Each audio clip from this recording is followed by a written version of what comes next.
Okay, so in this video, we'll be discussing the paper 1 from October, November 2023. So let's start with question number 1. Okay, so for question number 1, they want us to expand this particular bracket with the power 6 here in ascending power of x up to and including the terms in x squared. So basically, this is binomial expansion. So if let's say you are not so sure, you can't remember what is the formula for binomial expansion, it is provided in the formula booklet. So I think it's in the second page, and then if you scroll down, you will see this part, binomial series. Okay, so for us, what are we going to have here is this one. For AS labels, this is what we have. This is the formula that we are using. Okay, so now, yeah, so this is the formula that we are using. Okay, so you can refer to it, right? Okay, so I will straight away apply it here. Right, so to expand it, the first term that I'm having here is NC0. So I will write out as NC0, which is 6. My 6 is the N. My N is the 6, right? So 6C0. Then we are having the term in front and also the term at the back. Alright, so the term in front is always following the power 6. And then the term at the back will follow what we have here. 6C0 means power 0 for the term at the back. Okay, after that we are having 6C1, then 1 power 5 with 3x power 1. And continue to the next term will be 6C2, 1 power 4 with 3x power 2. Okay, so if you try to take note on this particular term, right, if I expand this bracket, I'll be having x squared for this term. So for this question, they are asking us to expand until and include the x squared. So that means I think we can stop here. This is the term that we will have the x squared with us. Right. So we'll stop here. We are not going to continue until x power 3 and so on. Right. Then by just trying to press the calculator carefully, then try to simplify every single term here. So for this first term, when you simplify everything, you should have a 1. For the second term here, if you try to simplify it, you'll have 18x. And also for the third term here, if you try to simplify, you are having 135x squared.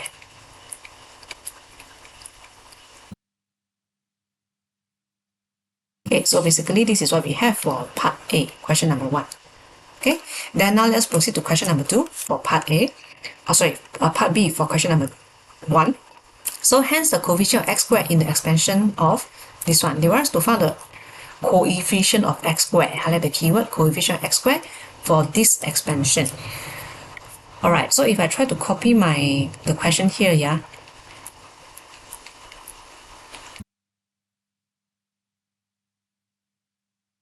Okay, so from here you will see that basically 1 plus 3x power 6, right? This bracket we already tried to expand it just now until x squared in the first part. So I want to substitute the result, the whole expansion here, okay, into my steps or solution in part number B. So I will try to copy my answer from part 1, part A. So if I copy my answer from part A, I'm having 1 plus 18x, then plus 135x squared.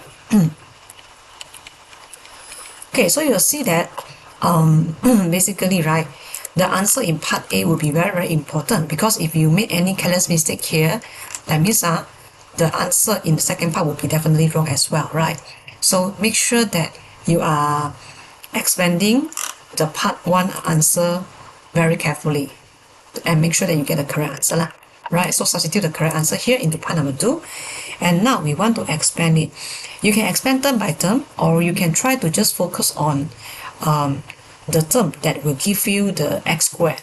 So like for me, right, I will focus on the first term here, 1 multiply with this one, I will get something with x squared. So the first term that I get is 135x squared. Okay, then after that, for the second term, negative 7x, I know that if I multiply with 18x, I will get something with x squared. So when I multiply them together, I'm having negative 7x multiplied with 18x. Okay, then after that, the third term. So for the third term here, okay, so for third term is x squared. I know that multiply with 1, I'll get something with x squared, right? So I will plus x squared multiply with 1. Okay, so after you consider all the terms that will give you x squared already, then you just try to simplify them. Okay, so I'm having 135x squared, then minus 126x squared, and also plus x squared. So simplify all the terms here, you will get 10x squared. Okay, so 10x squared is not my final answer. They're asking for the coefficient of x squared. So coefficient means that we are interested only for the number in front of the x squared. So usually for me, I will just write out one more extra sentence here. So coefficient of x squared will be equals to 10.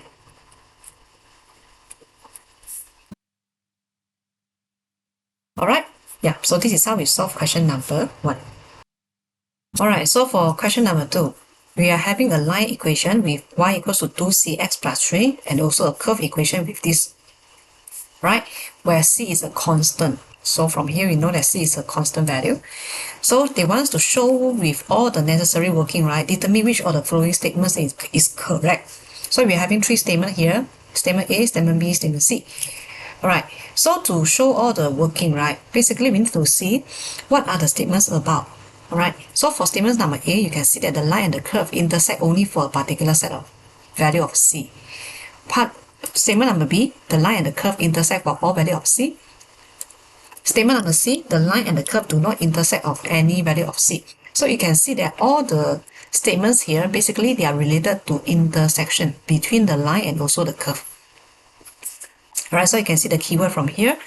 So when you want to try and start the working, right, to find the solution, you should focus on how to find out the intersection point, okay, between the line and also the curve. So from there, slowly it might lead you to the conclusion, right? Okay, so usually how we find out the intersection point? So we are trying to solve the equation simultaneously to get an intersection point, right? So I'm having equation number 1, which is a straight line, and also equation number 2, which is a curve. So to find out the intersection point, basically what we do is like we are trying to substitute 1 into 2. Okay, so when you substitute 1 into 2, the left hand side you're having 2cx plus 3 equals to cx squared plus 3x minus c. So we want to investigate how many intersection points are there between the line and also the curve. So first of all, we need to substitute equation number 1 into equation number 2, and after that we are trying to move all the terms to one side in this equation. So I'm having cx squared plus 3x. When I bring this particular term 2cx over, I'm having 3 minus 2c, then x. Then plus, I'm having originally negative c here, and then bring the positive 3 over, you're having negative 3, right? So this is what I have. Alright, then now since we're interested to find out the relationship, or maybe what is the conclusion about the intersection point between a line and a curve.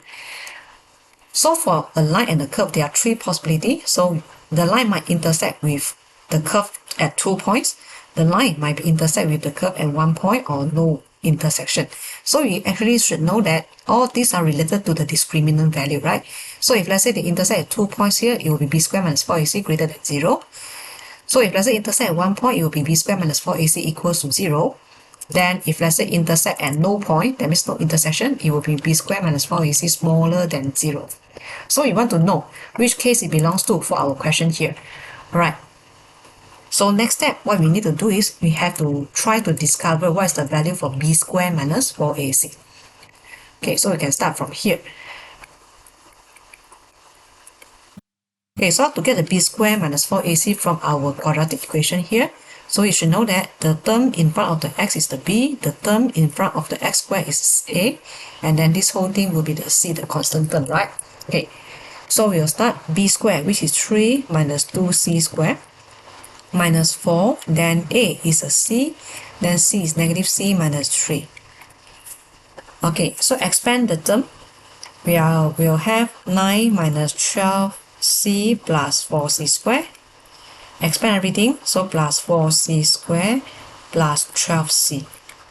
And if you try to simplify this particular expression here, you will have 8c squared plus 9.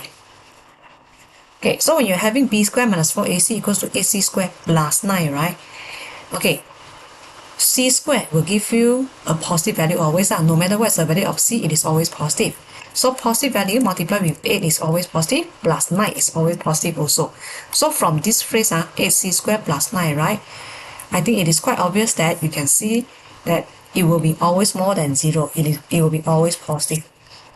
Okay, so when we are having b squared minus 4ac greater than 0, the conclusion is the line and also the curve will have two intersection point always. Alright, so you double check which statement is correct. So we are having so they are okay for part A and part B and part C, right? The line and the curve intersect only for a particular set of value C. Part B also intersect for all the values C. Part C do not intersect. So this one, from what we have here, part C, the statement C definitely is wrong. Okay, then now we want to know statement A and B both are talking about, or both are stating about intersect, right? The line and the curve intersect. So we know that for our b squared minus 4ac greater than 0 means they will intersect at 2 points. But they are not concerning about how many points they intersect, but they want to know for what value of c. So as an example, if you go back to our expression here, right? For c here, no matter you put a negative value or smaller negative value for c or positive value for c, basically this whole expression will be always positive. So if you go back to the statement and look at it in detail, the correct answer should be the statement B, because the line and the curve intersect for all value of c. That means no matter what value of c you put in inside, the b squared minus 4ac is always positive. Right, so for our case here, the statement B will be a correct statement. Therefore, you should put a small your statement. So the conclusion, what is the conclusion? The conclusion is B. B is correct where the line and the curve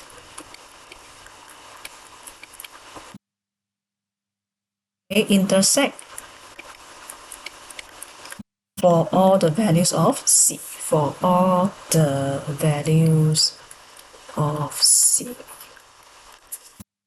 Okay, yeah, so this is basically how we show, right, that the statement B is correct. Okay, yeah, so this is how we solve question number. Okay, so we come to question number 3. There's the diagram shows us a cubical closed container made from a thin elastic material which is filled with water and frozen. So it is a cube.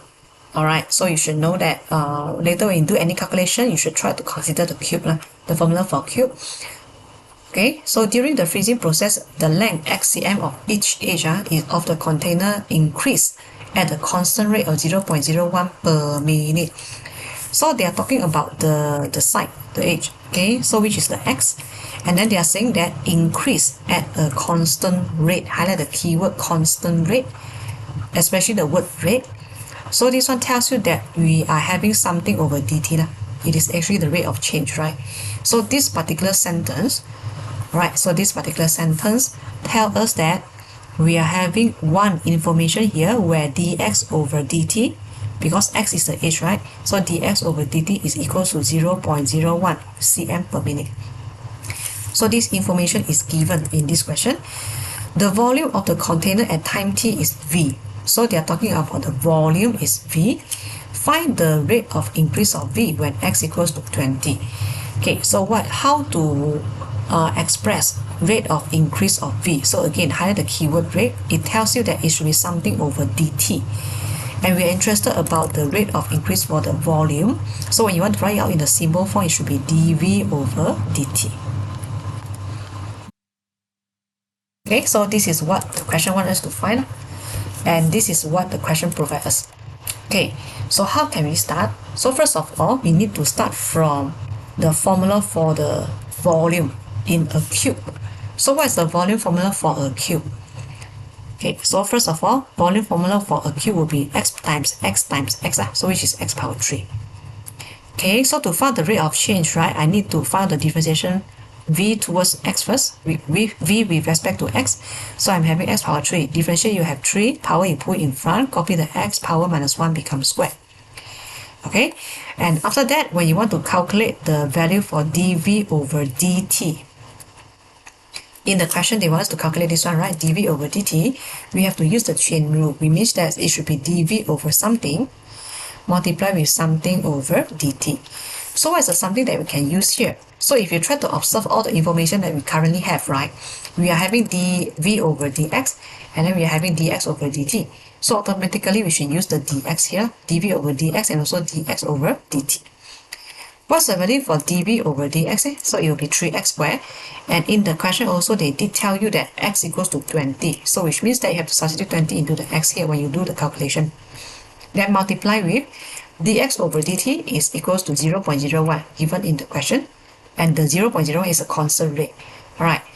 Yeah, so try to use calculator to help you a little bit on this. And by right, you should have 12 cm cubed per minute. Okay, so for this question, basically we are applying chain rule to find the rate of change for the volume. Right, so this is how we solve question number. Okay, so now we come to question number 4. It is given a transformation R denotes a reflection in the x-axis. So reflection in the x-axis means that you are having the up-down reflection, right? So for up-down reflection, generally the meaning is you are multiplying a negative in front of the function fx, in front of the basic function. Alright, okay, and also we are having the transformation t denotes a translation, okay, of this one, which means that you are moving it 3 units to the right and also 1 unit down. So we are having two transformations here, r and also the t. Okay, so for first part, they want us to find the equation of gx of the curve when we are having y equals to x squared after it has been transformed by the sequence of r followed by t. Okay, so first of all, we are having x squared. So they go through with, let's say this is, if you want to put gx also can, right? So let's say this is the original expression, x squared. Or you can put gx equals to x squared. Okay, you want to go through the transformation of r, which means that you are trying to multiply a negative in front of the basic angle. So if you multiply the negative in front of basic angle, you will be having something like this. You will be having negative with x squared. Okay, and after that, what is the second transformation here? So for the second transformation, you are having the t. So you're having the t, right? Transformation t, it is a translation of this one. That means if you want to put it in the form like this, then generally it should be from this part, let's say this is now your gx, this is now your gx, right? You have to change it become g, then x minus 3, okay? Then for the 1 unit down is minus 1 outside the basic function. So if you try to apply this one in this equation, basically you will be seeing negative. Okay, so x squared, it will become x minus 3 squared. Okay, so you'll be having x minus 3 squared, then minus 1. So the translation comes after the reflection. So that means that the negative only, okay, follow what we have for the x squared, but it is not following what we have of the term outside. You understand what I said or not? Right, so it is only because the reflection comes first, so that means the negative sign basically it belongs to this term only, which is the x squared. So when you are having the translation, okay, you can change the value for the x inside the bracket, but negative only, okay, follow the x squared here, but it is not following the translation in the y direction. Okay, therefore your final answer for gx, so this is the final answer after you go through with the transformation r and t. So you're having negative x minus 3 squared plus, minus 1.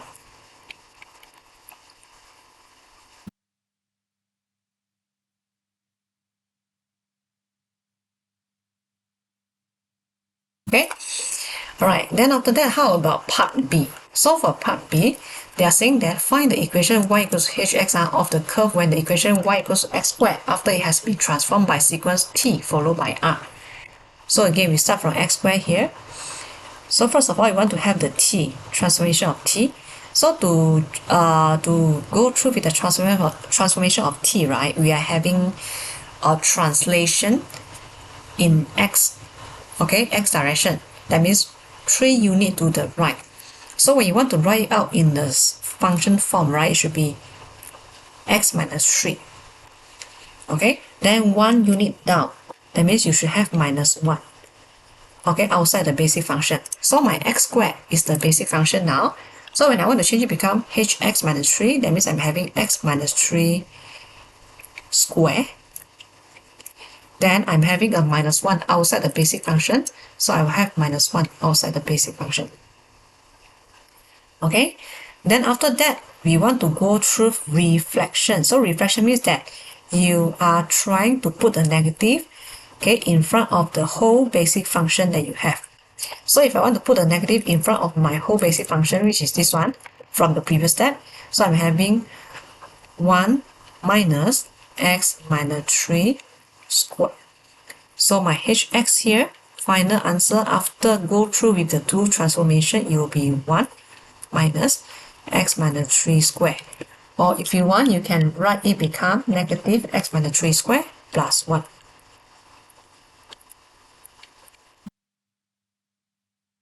Okay, so this is what we have for part number B for question number 4. Okay, so let's continue to part C. They want you to state fully the transformation that maps gx to hx. Okay, so just to recall back, what is the gx that we get in part A? So gx is negative x minus 3 squared minus 1. So I'm having negative x minus 3 squared minus 1. Then how about hx? It is negative x minus 3 squared plus 1. So you can see that from here until this part, right? The vertex for this part is actually 3, negative 1. Then the vertex for this part is actually 3 and positive 1. So basically you can try to imagine from negative 1, you shift up to positive 1, right? The vertex. Okay, the x coordinate are still the same, but the vertex itself from negative 1, y equals negative 1, has been moved up to y equals to positive 1. So the transformation go through be actually a translation in the y direction. So you can write it this way, where it is actually the translation 0 and also 2. 2 units upwards, right? From negative 1 to positive 1, it should be 2 units upwards. So if you want to write it out in the transformation form, it will be a translation of 0, 2.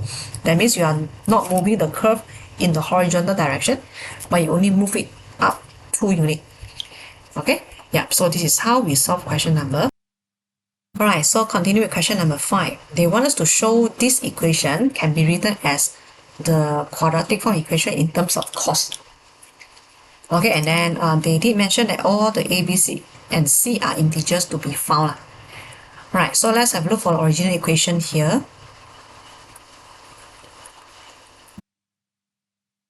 5 over tangent x, then 2 sine x, 2 over sine x. Okay, so first of all, before I can change them become the equation with a cos, right?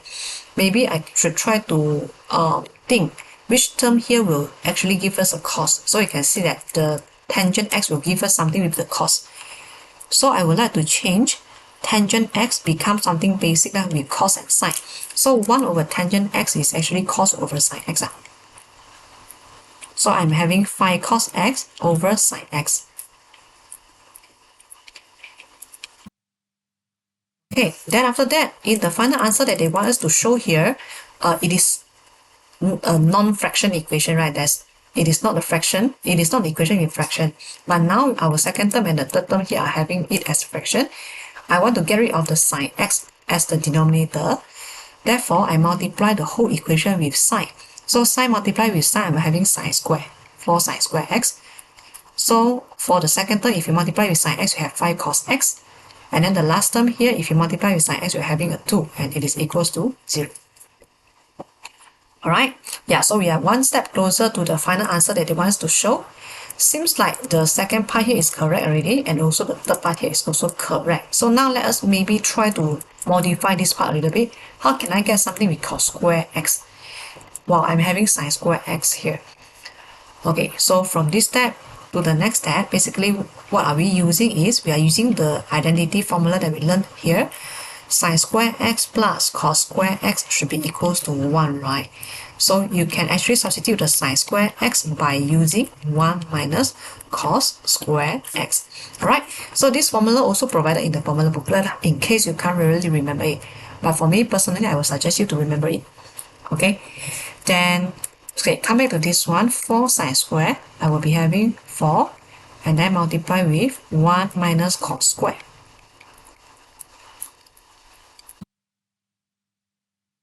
Okay, so you can see that my whole equation now involve only the cos and also the number. Right, so I try to simplify this whole equation. By right, eventually you should get 4 cos square x minus 5 cos x, then minus 6, and it is equals to 0.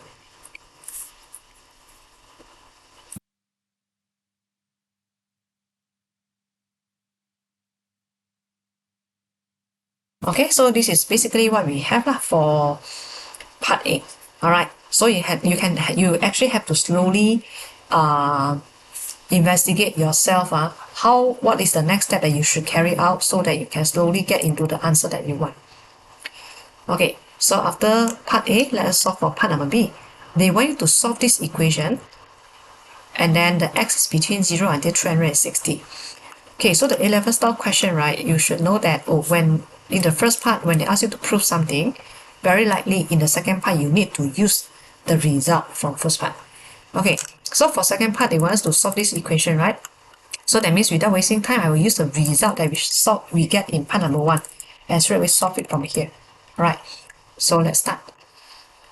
Okay, so for part number B, the equation that I'm having here is 4 cos square x, then minus 5 cos x minus 6 equals to 0. So this is basically a quadratic form equation in terms of cos. Right, so I will try to factorize it maybe. So 4, 3, 2. Maybe I'm having this one 4 cos x with cos x here. And then to get a 5, right? Maybe I can have a 2 here, 2 and then 3. So that I'm having a plus 3 cos x minus 8. So I'm getting negative 5. Yeah. So I factorize out the equation. And after that, I try to solve the equation from these two brackets. So first equation I'm having cos x equals to negative 3 over 4. And then for the second equation, I'm having cos x equals to 2. And we actually not able to get any solution from this equation because if you get cos inverse 2, they will give you a math error, right? Yeah, so this part we will not get any solution from here. So we'll focus on the first equation here. Right, so for this first equation, right, to get the value of x, basically, I will want to know the basic angle first. So the basic angle means that the angle, the acute angle, without considering the positive or negative sign. So it will be cos inverse 3 over 4. And the basic angle that I get is 41.1 degree. Okay, sorry, I think I make a careless mistake here. It should be angle, not angel. Okay, so the basic angle here should be 41.1, and I need to go through all the quadrant so that I only consider the answer that give me cos x equals to a negative value of 3 over 4. So how I go through the quadrants, so there are 4 quadrants here, right? And I think all of us know that we are having all trigo is positive here, then sine is positive in the second quadrant, tangent is positive in the third quadrant, and also cos positive in the fourth quadrant. And then for every single quadrant, if you want to get the answer from the quadrant, right? So first quadrant, it is basic angle, and I denote it by using theta. Second quadrant, it will be 180 minus the theta. Third quadrant will be 180 plus. And also the last one will be 360 minus the theta. Okay, right. Then let us have a look here. We are going to consider the quadrant where cos is a negative value. So for cos negative value, definitely I need the second quadrant answer. So to get the answer from second quadrant, you have to take 180 minus the basic angle. So you take 180 minus 41.4. So you should have 138.6 correct to 1 decimal place. Okay, so which quadrant else will give us a negative value in cos x? So third quadrant also will give us a negative value in cos, right? So to get the answer from the third quadrant, you take 180 plus the basic angle. So you take 180 plus 41.4 by right, you should have 221.4, correct to one decimal place as well for the angle in degree. Okay, so here we are done with the part B of question number 5, where your x is having two solutions, 138.6 and also 221.4. Okay, so now we discuss question number 6. Alright, so we are given a diagram, and then it shows a motif formed by the major arc AB. So the shaded area is AB, right? Major arc. Sorry, major arc means this one, the whole curve here, the major one. Okay, this one. So I hope that you can see it. Okay, and then of a circle with radius R and also the center O. So you should know that this one is the center. Okay, then and the minor arc AOB of a circle. Okay, AOB of a circle also with radius R, but with the center C. So this is also from a circle, and then it is with the center C. Alright, yeah. Then the point C lies on a circle with center O. Okay, so the point C belongs to the circle actually, lies on the circumference of the circle. Alright, that is belongs to the center O1. Right, so now they are telling us that given that ACB equals to K pi radian, they wanted to state the value of the fraction K. Okay, so before we find out ACB, maybe we can have a look for this particular triangle first. We know that this length and this length are R. Okay, and then from O to C, it is also the radius because C lies on the circumference with the center O, right? Therefore, this R is also a radius. Is also the radius, which is the R. Okay, so you can see that this triangle basically form an equilateral triangle because all the three sides are the same. And automatically, we should know that every single angle here should be 60 degree or pi over 6. Oh, sorry, pi over 3, 60 degree, right? So pi over 3. 60 degree pi over 3. Okay, then you should aware also that there should be symmetry. Okay, A and B should be symmetry because they are all lying on the circle with the same same how to say same characteristic. So you can see that OB should be having also the length R. Okay, CB is also having the length R. Okay, and then OC is length R. So again, the triangle OAC and also the triangle OBC basically should be the same actually. Okay, so the angle is the same, the side are the same also, and by right you should also aware that this segment and this segment should be the same, and all of them should be the same. Okay, so why all these should be the same? It is because of how should I say about it? Because of when C is the center, right, the radius is R. Okay, when O is the center, the radius is also the R. Okay, therefore they are something like how to say, a reflection to each other on the circle. Okay, so everything is the same, no matter up, down, left, right. Okay, they are actually the same. Okay, so this is a small details that you need to know before you can answer the rest of the question. Yeah, right. So now they are telling us that ACB equals to K pi radian. State the value of the fraction K.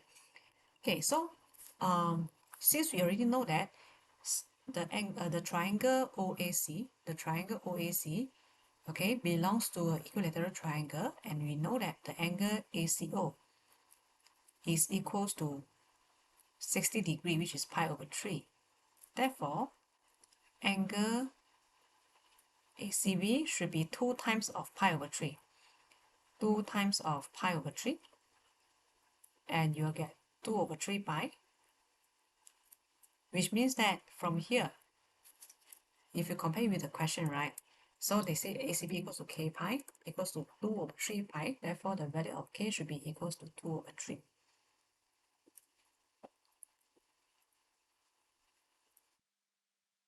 Okay, alright, then after that, let's proceed to part number B. They want you to state the perimeter of the shader motif in terms of pi and also the R. State the perimeter. Okay, so if you want to have a look for the perimeter, right? Okay, so we have this part of the arc of the whole circle. Okay, then add the small one, the minor arc of this one. Okay, so to find out the minor arc, you will know that you need to use this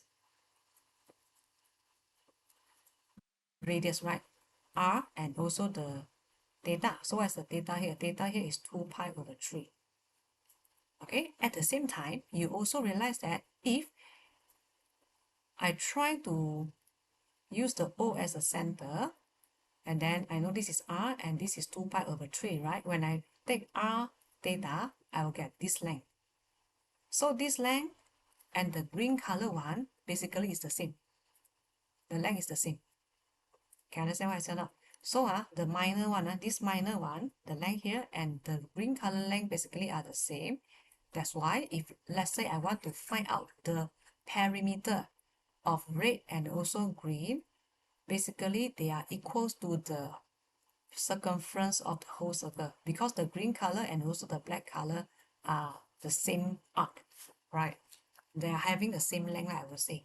Okay, therefore you take the red color plus the black color one, straight away you know that the perimeter is equals to the circumference of the circle. So you can straight away write it out as perimeter equals to 2 pi r.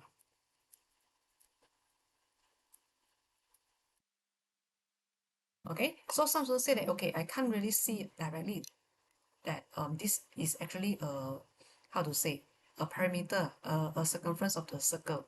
So how can you find it out? So of course, if you want, you can still find it out slowly. Okay, where if you take the O as a center, right?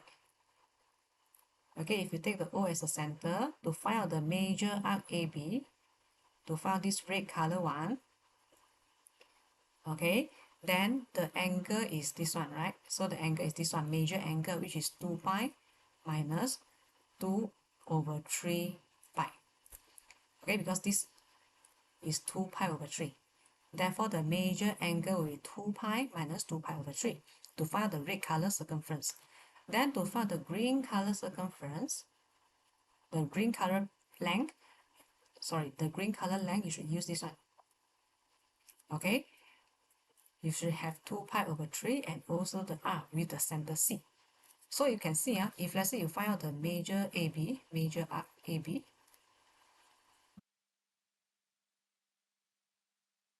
okay, so it is equals to R theta, and the theta is 2 pi minus 2 pi over 3. And then if you want to find out the green color, the green arc AB, it is equals to R theta. Okay, so if you want to find out the perimeter of the motif, right? So it is actually red color plus green color. So if you try to add these two together, you will realize that eventually your answer is 2 pi R. Okay, all right, so this is by step. If let's say you really cannot link, cannot see that, oh, basically the whole motif, right, the perimeter should be equal to the circumference of the circle, then you can try to find out slowly by finding out the red color major arc and also the green color arc here. Then only you add them together, also no problem. All right, but from here you can see very clearly that basically the center C, just like the center O, and the curve AB, the minor AB here, is also equal to the dotted curve AB here. Right. Okay, so this is what we have for part B.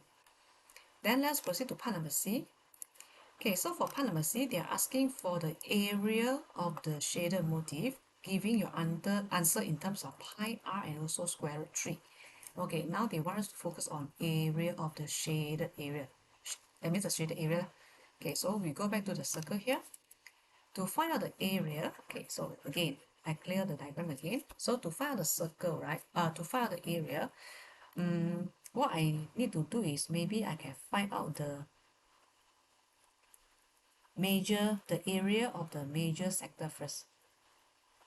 That means I try to find out this whole thing.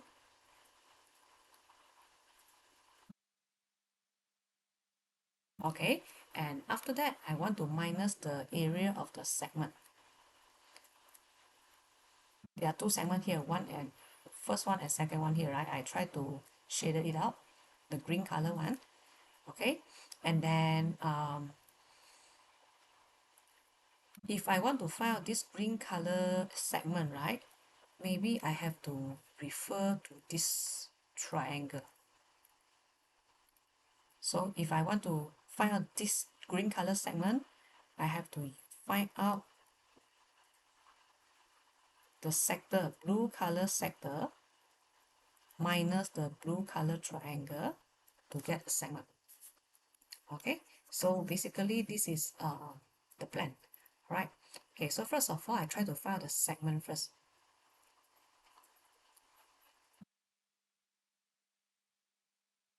How to find the segment area? Okay, I know that this particular angle is 60 degree, which is pi over 3, right? Okay, so to find the segment area, the blue color sector is half r square theta. So I'm having half r square, and then the theta for this triangle is pi over 3. Okay, then I have to minus the triangle, the green color triangle, the blue color triangle. I want to use the formula half AB sine C. So I'm having half AB means R times R, which is R square, and then sine angle. So the angle is pi over 3. Okay, so from here, if I try to simplify all the terms here, right, by right lah, I will have 1 over 6 pi r square. Okay, then minus 1 over 2 r square. Sine pi over 3 will give me the value square root 3 over 2. And then again, I further simplify it.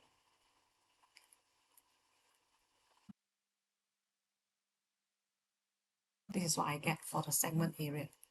So the segment means the shaded green color one. Okay, and then after that, to find out the area of the motif, what you need to do is you need to find the major sector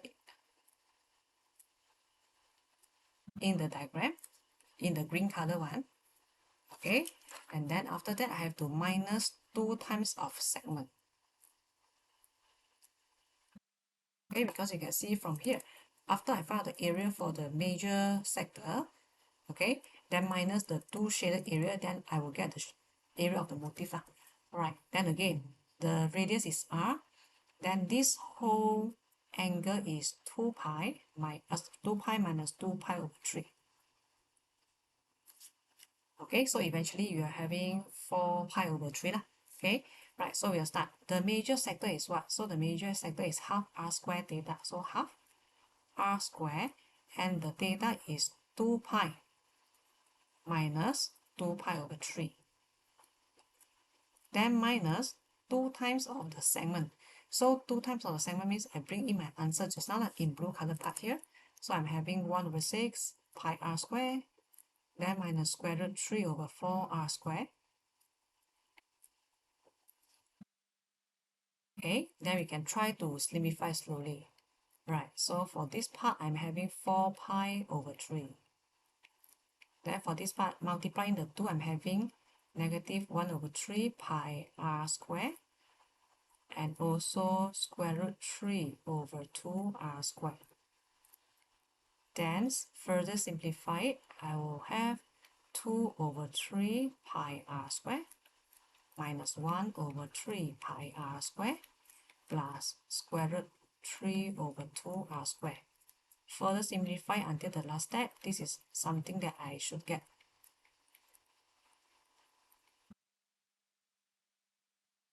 Okay, so for me, I will keep my answer in this form because they are asking the final answer in the pi, r, and also sub-3 form. Alright, so if you didn't do any careless mistake by right, this one should be your answer. Okay, yeah. So this is how we solve part number C, right? And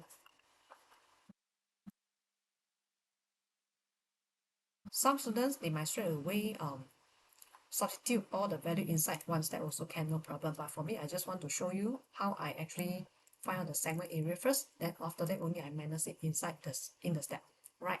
So your final answer should look something like this. If you want to factorize out the r square, also no problem, right? Okay, so this is how we solve question number 6. Okay, so question number 7, they give us some information here. The sum of the first two terms of a geometry progression. So this is important. Okay, it's 15. and also the sum to infinity is 125 over 7. The common ratio of the progression is negative. Right, so I think the negative is also very important. Okay, then they want us to find the third term of the progression. Alright, so before you can find the answer for the third term, we actually need to find out the first term and also the common ratio first from the information given. Okay, so I can set up the first equation from this information. The sum of the first two terms of a geometric progression is 15. First term usually denote it as A, right? And then the second term is AR. So I will just write it as A plus AR equals to 15. Okay, so if you want to use the sum formula for geometry progression in this equation also can, which means that you're having A and then 1 minus R power n divided by 1 minus R also can. Eventually, you'll still get the same answer, right? So for me, I will just straight away add the two terms together. So I got 15. From here, I can actually write it out, factorize out the A, and I will get A equals to A multiplied with 1 plus R equals to 15. So this is my very first equation. Then the second equation can be formed from here. The sum to infinity is 125 over 7. So what's the formula for sum to infinity? It is A over 1 minus R equals to 125 over 7. Okay, then from here I know that my A is equals to 125 over 7 multiplied with 1 minus R. And this is my second equation. Okay, then of course when you want to solve simultaneous equation, you have to when you want to get two variable, right, or two unknown, then you have to solve them by using simultaneous equation. The two equation is already shown. Okay, we already get these two equations from the information provided. Alright, so I will sub equation number 2 into 1. If I sub equation number 2 into 1, then I will have 125 over 7, 1 minus R, and then 1 plus R equals to 15. Okay, I multiply the 1 minus R and 1 plus R together, I'm having 1 minus R squared equals to, then I simplify the value, I will have 21 over 25. So R squared can be written as 4 over 25, and they will give you R equals to plus minus 2 over 5. But in this question, they did tell us that the common ratio is negative. So we will only accept R equals to negative 2 over 5. Okay, but of course, this is not my final answer yet. When I take R equals to negative 2 over 5, right, what is the A? So try to calculate out the value A. From which equation also can. Alright, up to you. Basically, no matter which equation are you using, right, either equation number 1 or equation number 2, both of them will actually give you the same answer. Okay, so if you didn't do any careless mistake, by right, your A should be equals to 25. Yeah, so these two values are important before you can find the third term.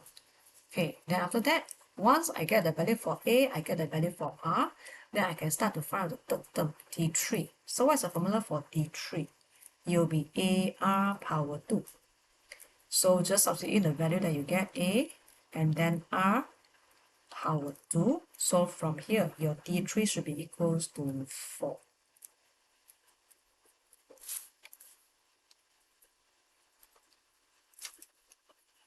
Okay, yeah, so this is, to me, I think it's quite straightforward, right? Okay, so this is how we solve the question number 6. Okay, so now we are at question number 8. We are given a diagram. So these two diagrams show the two equations here and then meet at points A and B. So A and B are the intersection point, okay? Right, so by using the substitution of u equals to 2x minus 3, find by calculation the coordinate for A and B. Okay, so like what I mentioned just now, because A and B are intersection point. Therefore, to find the intersection point, you have to solve the equation simultaneously. Okay, so you need to let equation number 1 equals to equation number 2. Yeah, alright, then if I try to, I will solve it here, okay? So if I try to solve this equation, basically it's like this.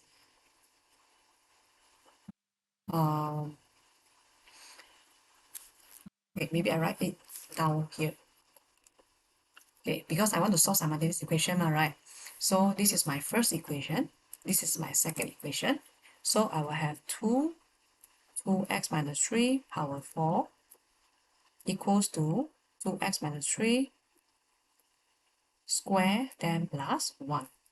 And since they ask us to use u equals to 2x minus 3, so you are having 2u power 4, then minus u square, then minus 1 equals to 0. And basically you are having the quadratic form equation. Okay, so to solve the quadratic form equation, you have to still factorize them.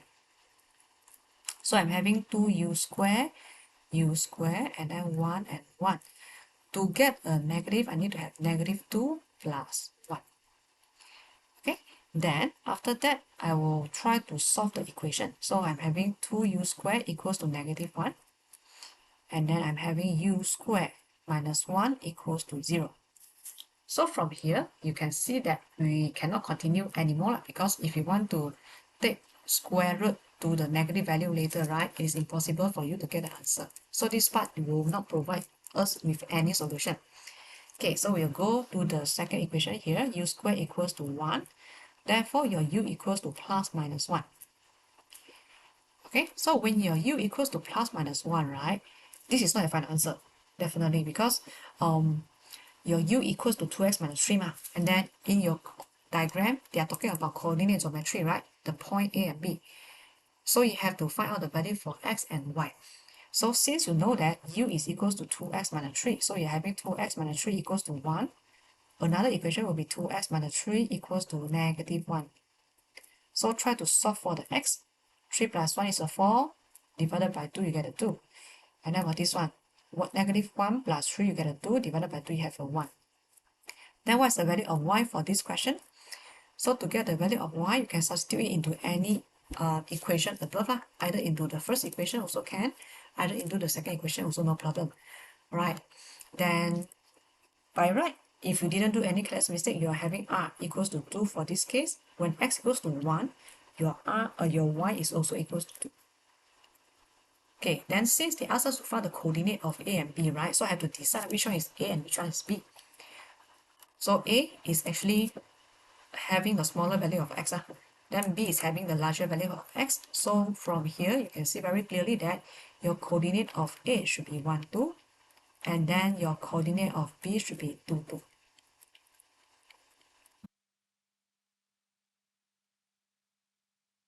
Okay, so this is basically how we get the intersection point of the two curves, right? You have to solve them by using simultaneous equation. Okay, then after that, we continue to part number B. For part number B, they are asking us to find the exact area of the shaded region. Highlight the keyword exact, which means that your final answer cannot be in decimal place, right? You have to make sure that your final answer is in either surd form, pi form, okay, or maybe something with e or fraction, right? But you cannot just directly change it become a long decimal number, right? So we want to find the exact area of the shaded region. So we go back to the question here. To find out the shaded region, you need to apply integration. You need to use integration. All right, and then you can see very clearly that this shaded area, right, is basically bounded by two curves. Bounded by the curve, this is the higher curve, okay? And this is the lower curve. Red color is higher, green color is lower, right? So the area is bounded by these two curves. Therefore, when you want to find the area, you have to take curve number 1 minus curve number 2, and then you integrate them, right?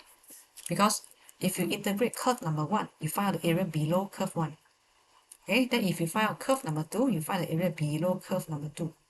So, which means that if you want to find out the area bounded by these two, then what you do is like, you just try to minus the red one with the green one, then you get the area of the shaded part that you want. Okay, all right, so let us set up a question. So to find the area, basically is something like this.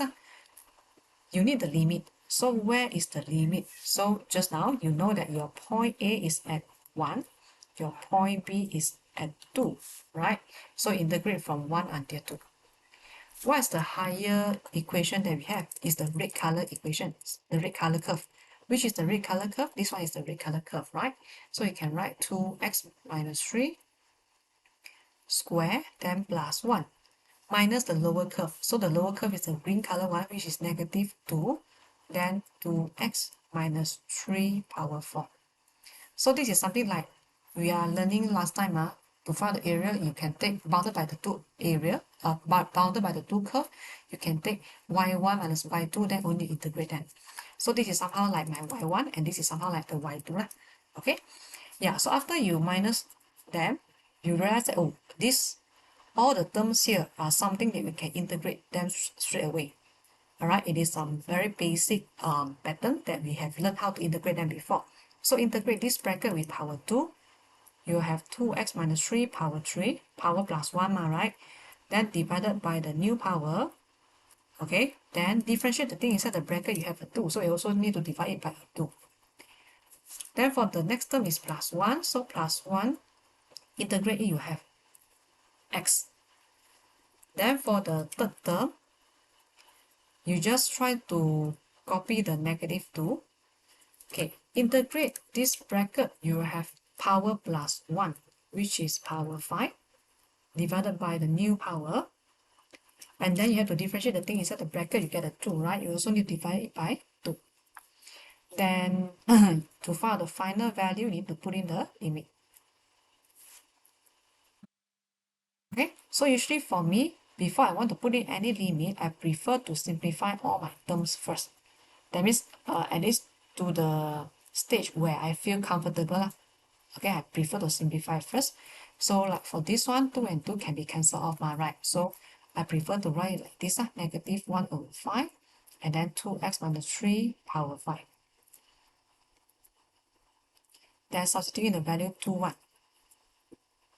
Okay, so I substitute 2 first. When I substitute 2 into the first bracket, so you're getting a 1, right? 4 times 2 is a 2, 4 times 3, 2 times 2 is a 4, then minus 3 you get a 1. So 1 power 3 you get a 1, so you get 1 over 6. Then this one you're having a plus 2.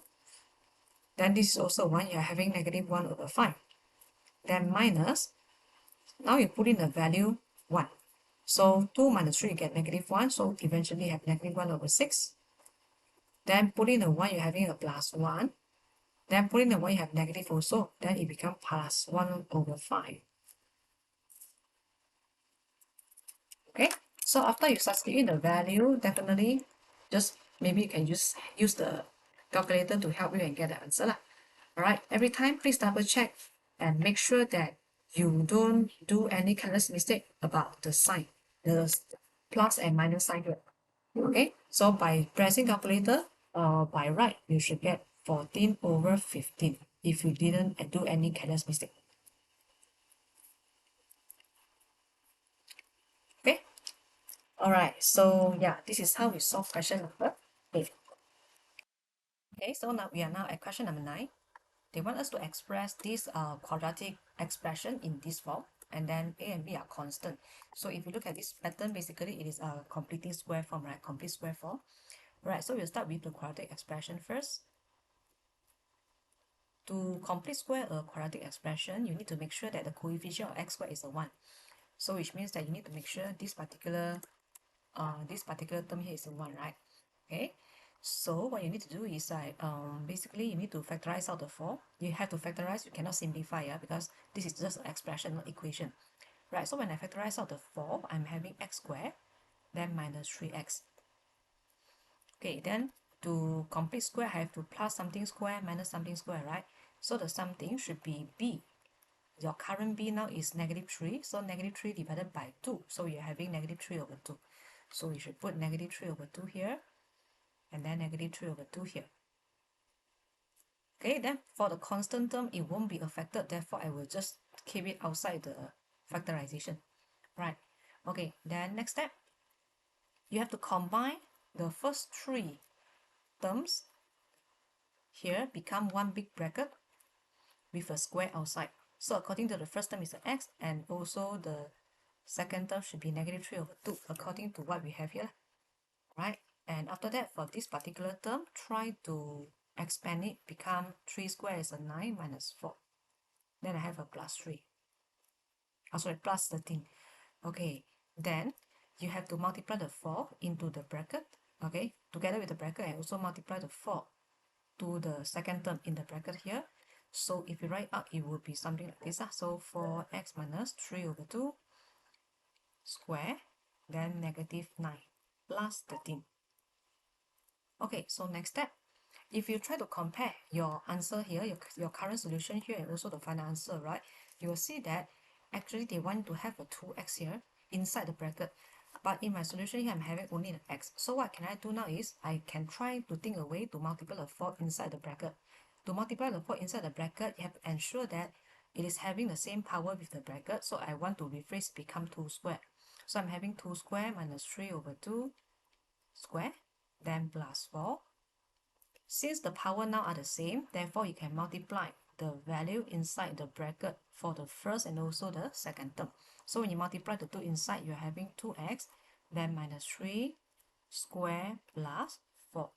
So if you double check the pattern that they want us to show and also this one, basically you can see that they are having the same pattern now, which means that this will be our answer. Alright, so after complete square for this expression, you're having bracket 2x minus 3 square plus 4. Okay, right. So let us continue to part B. Now part B, they are telling us that this function, right, is defined by, okay, this expression basically is the one that we have in part A, but now they define the domain for this function, which is x from P to Q. Alright, P and Q are constant, and the function g is defined by gx equals to 3x plus 1 for x smaller than 8. Okay, given that it is possible to form the composite function gf, so since the question already hints us that, oh, we can form a composite function gf by using these two functions provided, right? Find the least possible value of p and q, p and also the greatest possible value of q. Alright, so this is actually information provided and hint us right from the question, saying that, oh, we have to try to consider about the composite function gf. Okay, and then for this question, P and Q, they belongs to the domain of F, right? And then to link or try to connect the domain of F and also the composite function GF, basically I will want to consider the domain and range relationship between GF, the composite function GF, right? So composite function, as what we know, basically they are, if you want to draw an arrow diagram, right? So the composite function GF can be expressed like this. Okay, so we will start from function f first, right? For composite function gf, I'm having function f first, then followed by function g. Okay, and then where the function f start, we call as domain, right? So this is the domain of f, and this is basically the range of f. At the same time, this center set here will be the domain of g, and this one will be the range of g. Okay, so from this information, from this knowledge that we should know is this one. Okay, so you can see that the range of f, right, and also the domain of g are having the same set. Okay, so what I'm going to do now is I will assume that domain, the range of f is equals to the domain of g if let's say a composite function can be formed. So what is the range of f? So range of f basically is the equation or the expression you have for the f. So this is the range of f. And then the domain of g is this one, x smaller than 8. So if I want to make these two things together, so what am I having now is I'm having 4x squared minus 12x plus 3. This is the range of f equals to the domain of g, means I will write it becomes smaller than 8. X is for domain, now they want to put it as range, right? So range of f is equals to the domain of g, which is smaller than 8. So from here, we should further simplify the inequality and see whether we're able to solve it or not. Alright, so I'm having this one smaller than 0, and we are having a quadratic inequality, right? So I try to factorize it. Okay, so I'm having a 5 and a 1. So I want to have minus 12, right? This one. Okay, then to solve this quadratic inequality, you can draw number line, you can draw either smiling face or sad face also can. So this critical value is 1 over 2. This critical value is 5 over 2. So 1 over 2 should be smaller value, 5 over 2 should be the larger value. So if I draw a number line to determine the value of the inequality, the value of x for this inequality, this is plus, plus, plus. So this is minus because we're having plus, minus, minus, and then negative, negative, plus. Okay, so for this question, they're asking for smaller than 0, right? So I'm interested for this part where to solve this quadratic inequality, the answer that I get is actually x is between these two values. Okay, that means if you want to form the composite function of GF, right, it must fulfill this one. So to fulfill this result, basically your x must be between half until 5 over 2. And you can compare it with the domain given in the function fx. So basically this and this are the same. So by comparing x between pq and also comparing the answer that we get from here, we are able to get the value where p equals to half and also q equals to 5 over 2.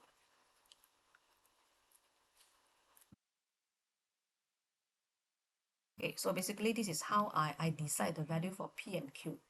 Alright, they might have some other way to decide it, but for me, basically, to solve this kind of question, usually I will just start from the information given by the question. So it already hints us about the composite function GF. So you need to understand the relationship between all the domain and range for the function. Alright, to make sure that the composite function can be formed. Alright, yeah, so this is how we solve part number B. Okay, then let's proceed to part number C. Okay, so for part number C of this question, they want us to find the expression of g f x. Only 1 mark is given. So to find the g f x, I'm having g, then fx. I want to substitute the function fx into the g. So function fx that I have, you can use the long value, the original value, or you can use the complete square pattern, which is 2x minus 3 square plus 4. Both also correct, doesn't matter, right? Okay, so if you want to substitute function fx into the function g, your function g is basically 3x plus 1, right? So now substitute the x by using this function f. Therefore, you will have 3, then 2x minus 3 square plus 4. So this is the big full bracket here is like your x. So 3x plus 1. Then what happens? So you have to, maybe if you want, you can try to simplify the bracket, expand it. So you're having 3 of 2x minus 3 square plus 12 plus 1. And further simplify it, you will have this.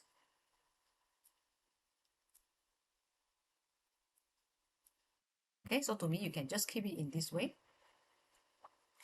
Alright, or if you don't want, then basically you can substitute the original value, the original function of f.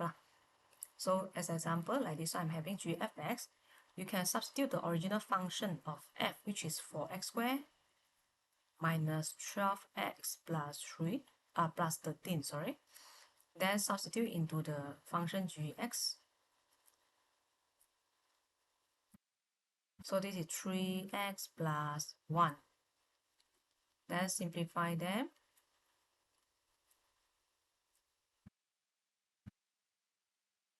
So you'll be having this,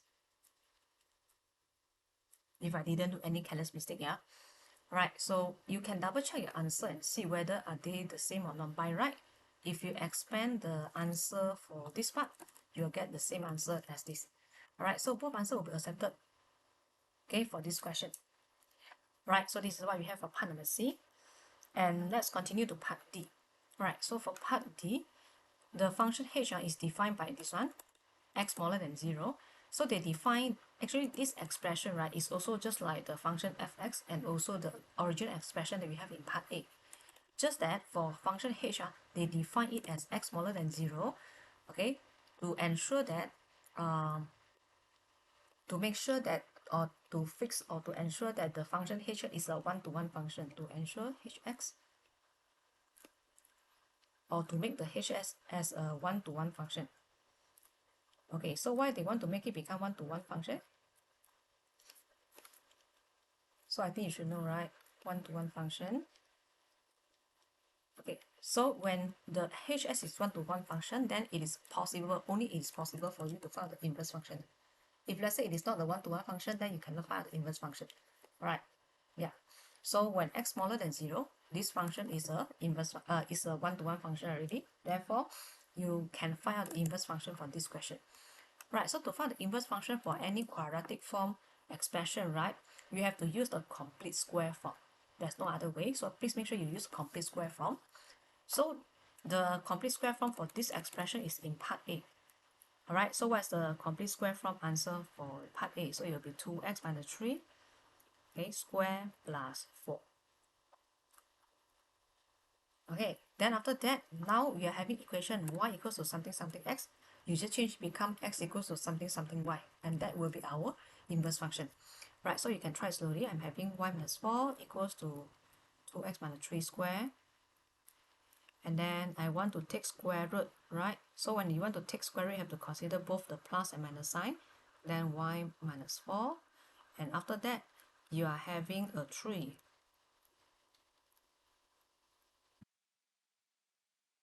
Okay, and after that, you move the 2 over.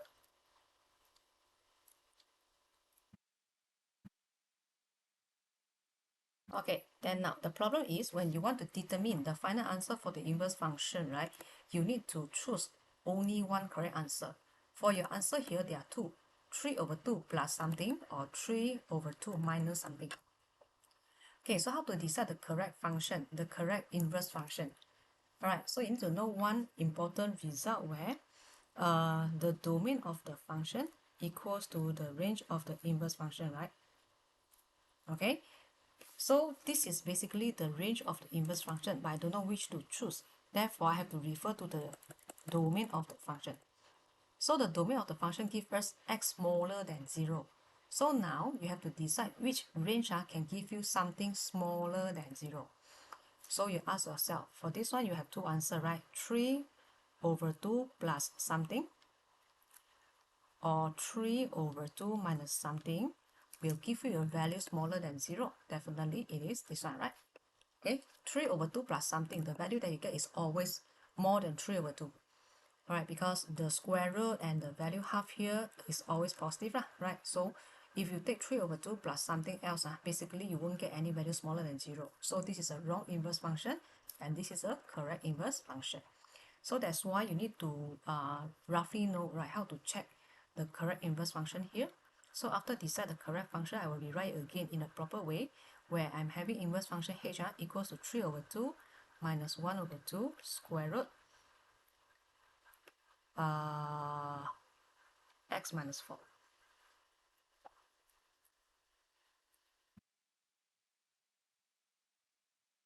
Okay, so definitely you have to select a correct inverse function. You cannot just show them that, oh, I have both answer as the final answer. Cannot, alright? So for inverse function, there's only one. Alright, yeah, so this is how we solve question number 9. Okay, so question number 10. There's a curve with a stationary point 2 and negative 10, and it is such that d square y dx square equals to 6x. They want you to find out dy dx. Okay, so before you start, you need to know from d square y dx square to go back to dy dx, okay, you need integration. The reverse process means differentiation, right? So from here to here is integration. Then from dy dx to y also we need to integrate. Okay, all right. So we'll start now for dy dx, right? To find out the answer for dy dx or the equation for dy dx, you need to integrate d square y dx squared. Okay, so you have to integrate 6x. Okay, so when you want to integrate 6x, what do you have? You are having power plus 1, right? X power 1 plus 1 becomes x power 2. So divided by 2. 6 divided by 2, you get a 3. Therefore, your final expression should be 3x squared with a plus c. Of course, I need to decide what's the value for plus c, right? So we are having dy dx equal to 3x squared plus c. And then now they are telling us that at stationary point, the coordinate is 2, -10. So the 2 is the x, 10 is the y, right? And at this point also, stationary point, we also know that dy dx should be equals to 0. Okay, so by using this information, substitute into my solution here, dy dx equals to 0. Then 3, your coordinate of x is 2, so 2 squared plus c. From here, you'll get your value of c equals to -12, and therefore your final equation for dy dx will be 3x squared minus 12.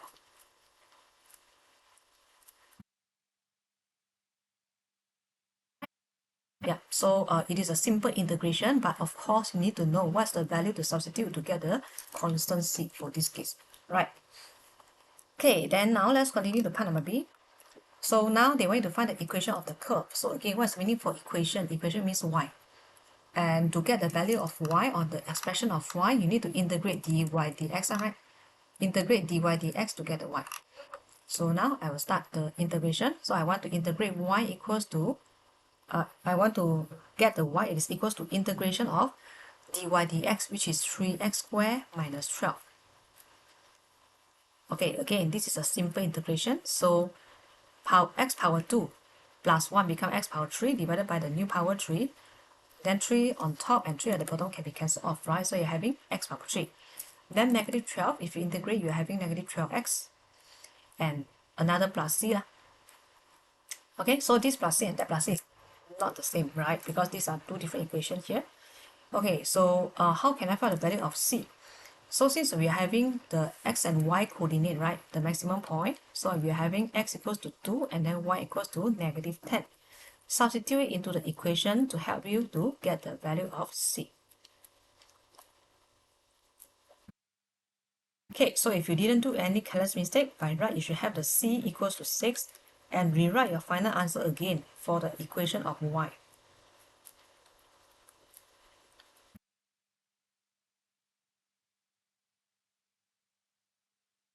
Alright, so this is basically what we have for the equation of y.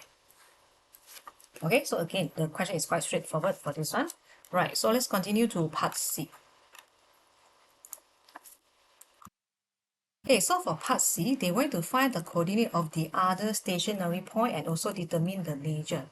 Right, the other stationary point. So stationary point means that to determine the stationary point, you can find out the coordinate, x coordinate when dy dx equals to 0. Okay, and after that, they want us to determine the nature. You can decide it by using the square y dx square. Okay, so we start from this one first. Dy dx equals to 0. Dy dx equals to 0.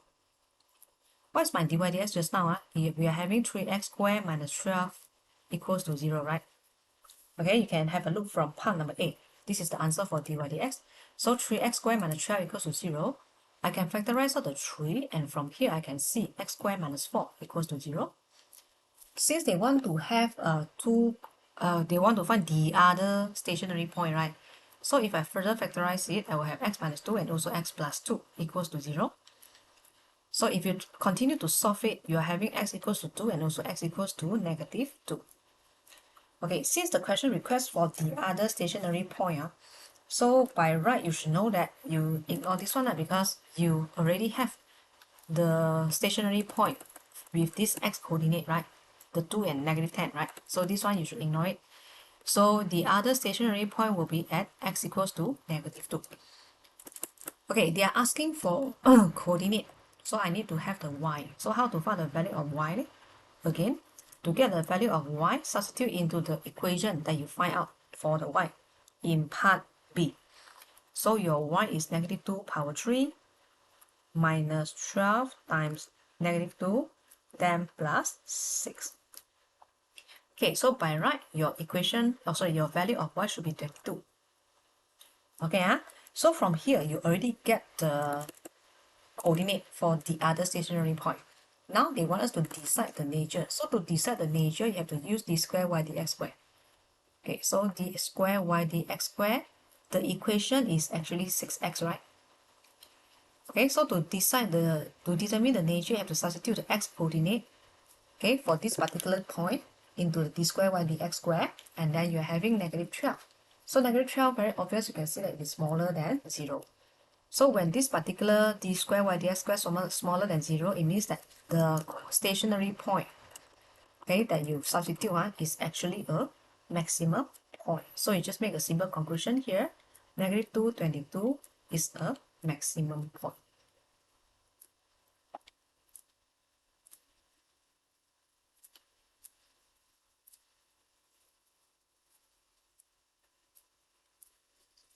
Alright.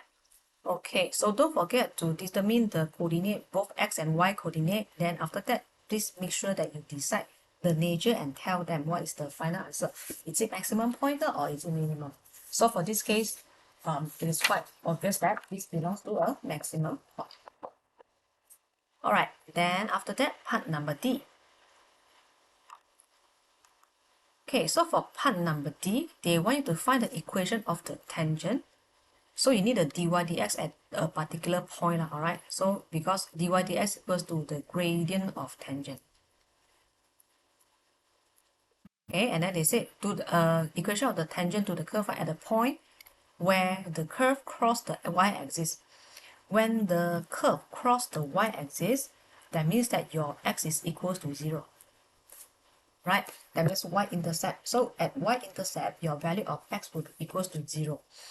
So first of all, we need to decide what is the point that we have first.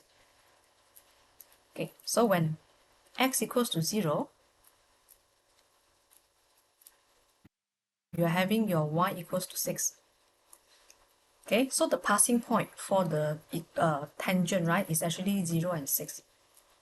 So that's the first information that you need. Second information that you need is the gradient of tangent. So you need to find out dy dx. So dy dx is equals to 3x squared minus 12. Again, substitute the point x equals to 0 into dy dx. Okay, and you get dy dx equals to negative 12. And please take note that this is actually the gradient of tangent. Okay, so you have the point that pass through the tangent, you have the gradient of tangent. So please use this passing point and also the gradient of tangent to form the equation of tangent.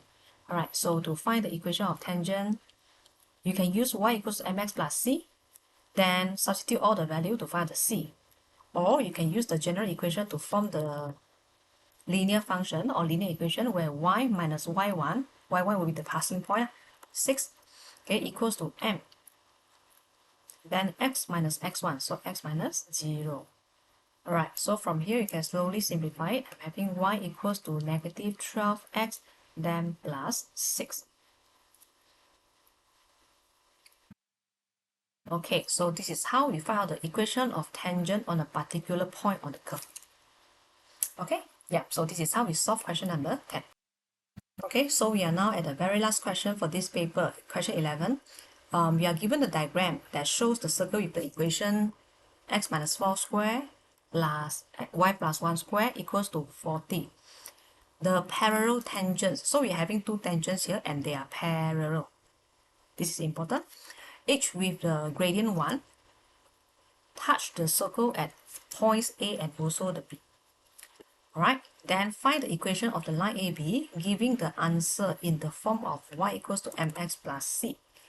Okay, so before we can set up this question, right, or answer this question, so first of all, you can actually know what is the coordinate of the center from the equation, right? So the center is basically 4 and also negative 1.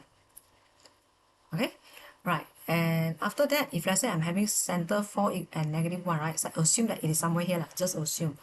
Okay, since A and B are the tangent to the circle, so that means from O to A, okay, so from the point O, sorry, so I should say C lah, center. From the point C to A is 90 degree. And then from the point C to B is also 90 degree. So the line AB is a straight line basically. Okay, and then since AC and also CB, they are 90 degree to the tangent, right? So that means what? That means if let's say I'm having the gradient of tangent multiply with the gradient of AB, it should be equals to -1, correct or not? Because they are 90 degrees to each other. Okay? Alright, then what's the gradient of tangent? They are giving you that the gradient of tangent equals to 1. So what's your gradient of AB? So very obvious, the gradient of AB will be equals to -1. Okay, so to form the equation of the line AB, you already have the gradient. So to form any linear line, right, the equation of the linear line, you need two information. You need passing point, you need gradient.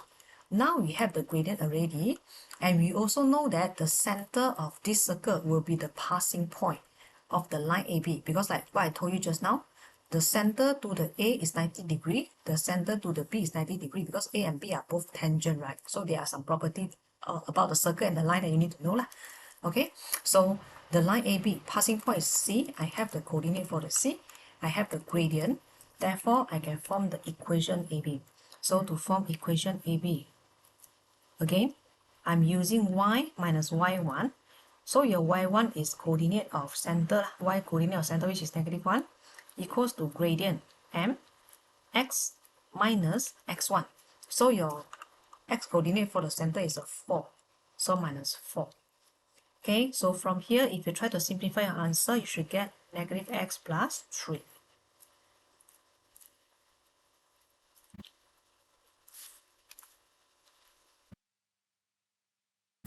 Okay, so this is how we solve part A. Let's continue to part number B. Okay, so for part number B, they want you to find the coordinates of A, giving each coordinate in the third form. Alright, so they're asking for the coordinate of A. Alright, so again, I just rewrite all the equation one more time. Our circle equation is x minus 4 square, then plus y plus 1 square equals to 40. This is the circle equation. And just now, the equation of tangent that we get is y equals to -x plus 3. Okay, so if they want us to find the coordinate of A, let's have a look to the diagram provided. Actually, what's the A? So the point A, right, is here. Basically, it is the intersection point between the line AB and also the circle, right? So the line AB and also the circle intersect to form A and B. So they are interested to know what's the coordinate for A. Right? So to find out the intersection point between a line and the curve, you can solve them simultaneously. Right? Solve these two equations simultaneously. Okay, so I will assume that this is equation number 2. This is equation number 1, our circle equation. So to solve that, I will substitute equation number 2 into equation number 1. Substitution, right? So I'm having x minus 4 square, then plus y plus 1. So y is now x plus 3, then plus 1 square, then equals to 40. Okay, so I'm having x minus 4. I'm having 4 minus x equals to 40. Okay, so just a small reminder for you. When you are having x minus 4 square and also 4 minus x square, right? When you try to expand these two brackets, their final answer or the final expression is actually the same. So no matter it's x minus 4 square or 4 minus x square, basically they are the same. So I'm trying to add these two terms together, and therefore I'm having 2 times of x minus 4 square. Okay, so if you don't believe, you can try to expand them, and then you can try to factorize the 2 and simplify them. They are still the same thing, right? So equals to 40. Okay, alright, then next one, I'm having x minus 4 square equals to 20. And then when I'm having x minus 4, it is equals to plus minus square root 20. Okay, so my x is equals to 4 plus minus square root 20. Or if you want, you can try to simplify the square root 20, sub 2, sub 20, you can have 2 sub 5, also can. Alright, I think if I'm not mistaken, the marking scheme basically provide us the answer with sub 20. Right, so if you want to further simplify, I think it is not wrong also. So you're having 4 plus minus 2 sub 5. Okay, so again, Now you're having two values for the x, you're having 4 plus 2 third 5 and also 4 minus 2 third 5. Which one belongs to the coordinate of A? So again, if you refer back to the question one more time, your A, this value should be at the negative x. B should be at the positive x. Alright, which means B should have a larger value of x. A will be having the smaller value of x. Okay, come back to our solution here.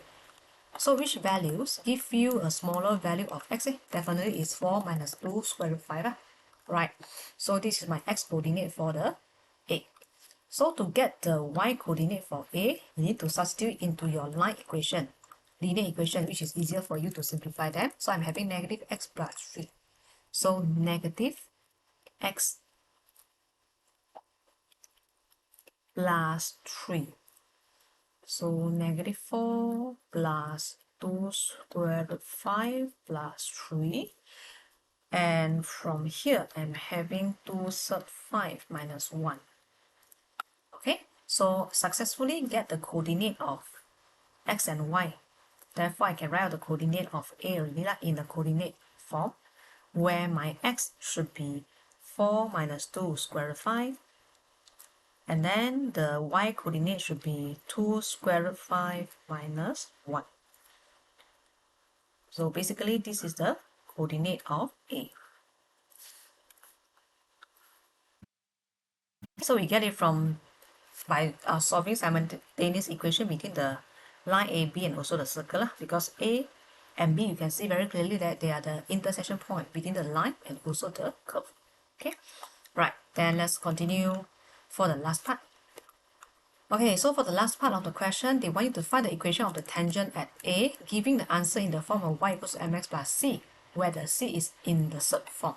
So again, to find the equation of the tangent, it is a linear line, right? At point A, you need two things. Again, passing point and also the gradient of the line.